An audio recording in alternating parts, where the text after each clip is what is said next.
સુરેન્દ્રનગર જિલ્લાના ચોટીલા તાલુકાના ચિરોડા ઠાંગા ગામની પ્રાથમિક શાળામાં છેલ્લા 5 દિવસથી ઈયળોનો ભયાનક ઉપદ્રવ જોવા મળ્યો છે।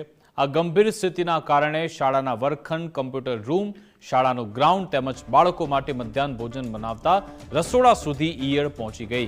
આ ભયજનક પરિસ્થિતિના કારણે બાળકોના આરોગ્ય સામે જોખમ, જેને પગલે વાલીઓ પોતાના બાળકોને શાળાએ મોકલવા તૈયાર નથી। તંત્ર દ્વારા શાળામાં દવાનો છંટકાવ કરવા છતાં ઈયળોનો ત્રાસ ઓછો થયો નથી। શાળામાં બાલવાટિકાથી ધોરણ 8 સુધીના કુલ 283 જેટલા બાળકો અભ્યાસ કરે છે। સતત 3 દિવસથી શાળા બંધ રહેતા બાળકોનું શિક્ષણ બગડી રહ્યું છે, જેથી આરોગ્ય વિભાગ જલ્દી ઉકેલ લાવે તેવી માંગ કરાઈ છે। મારા આચાર્યની સૂચના પ્રમાણે મારા બાળકો 3-4 દિવસથી આ નિશાળમાં આવતા નથી, જેના કારણે ઈયળોનો ઉપદ્રવ બહુ છે કે જ્યાં પગ મેકે એવી જગ્યા નથી અને છોકરા સ્કૂલે આવી શકતા નથી। અને જેવી આચાર્ય સાહેબની સૂચના છે, જ્યાં સુધી આનું સોલ્યુશન સરકાર નહીં કરે ત્યાં સુધી અમે કોઈ બાળકો વાલીઓ મોકલશું ને નિશાળે ભણવા। ગામમાં ઈયળોનો એટલો ઉપગ્રહ છે કે નથી, પાણીમાં એટલો તકલીફ છે, કોઈ વાસણમાં ગરી જાય છે, રસોઈમાં રાંધવામાં બહુ મહિલાઓને તકલીફ છે, ઉપર કાગળ પ્લાસ્ટિક બાંધીને માંડ કરી રાંધવું પડે છે। અને સમગ્ર વિસ્તારમાં આ વાડી વિસ્તાર, ગ્રામ વિસ્તાર, ટોટલ જગ્યાએ એટલી ઈયળનો ઉપગ્રહ છે।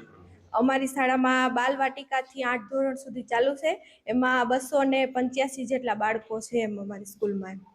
અને અત્યારે જોઈએ કે આ સ્કૂલમાં અમારે આ ઈયળ છે એ વધી ગઈ છે, એના લીધે બાળકો છે એ શાળાએ આવી શકતા નથી। એટલે બાળકો શાળાએ આવી શકતા નથી એટલે અમે વોટ્સઅપના માધ્યમ દ્વારા એમને લેસન આપીએ છીએ, પછી ફોન દ્વારા પણ એનો સંપર્ક કરી અને વાલીઓને જાણ કરીએ છીએ જે લેસન છે એ બધું વગેરે। આજે મારી શાળામાં મને ઘણું દુઃખ થાય છે કે 4 દિવસથી અમારા બાળકો આવી શકતા નથી અને અમે બોલાવ્યા નથી એટલા માટે કે ઈયળોનો એટલો બધો ઉપદ્રવ છે।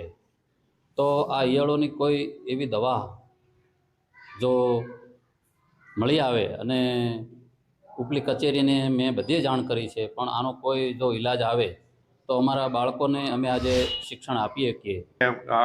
આજે જે ટૂંકમાં અમારા તલાટી મિટિંગ હતી, એટલે મેં દરેક તલાટીઓને દરેક ગામમાં આ બાબતે અત્યારે પહેલા વરસાદમાં જનરલી આ ઈયળનો ઉપદ્રવ થતો હોય છે, મોટે ભાગે પહેલો વરસાદ થાય ને પછીના મહિના દિવસના સમયગાળામાં આવું થતું। એટલે આજે જ મેં તલાટીવારે દરેક ગામ માટે ચર્ચા કરી હતી અને ચિરોડા ઠાંગા માટે તો પર્સનલ સ્કૂલમાં થોડીક ઈયળનો ઉપદ્રવ વધારે હતો, તો મેં એના માટે ટીપીઓ વારે ચર્ચા કરી છે અને ટીપીઓ દ્વારા જે તે સ્કૂલની અંદર જે બિલ્ડિંગમાં વધારે ઈયળો છે ત્યાં દવાના છંટકાવો પણ મેડિકલ વાળાને આરોગ્ય ટીમને સાથે રાખીને કરાવી દીધેલા છે।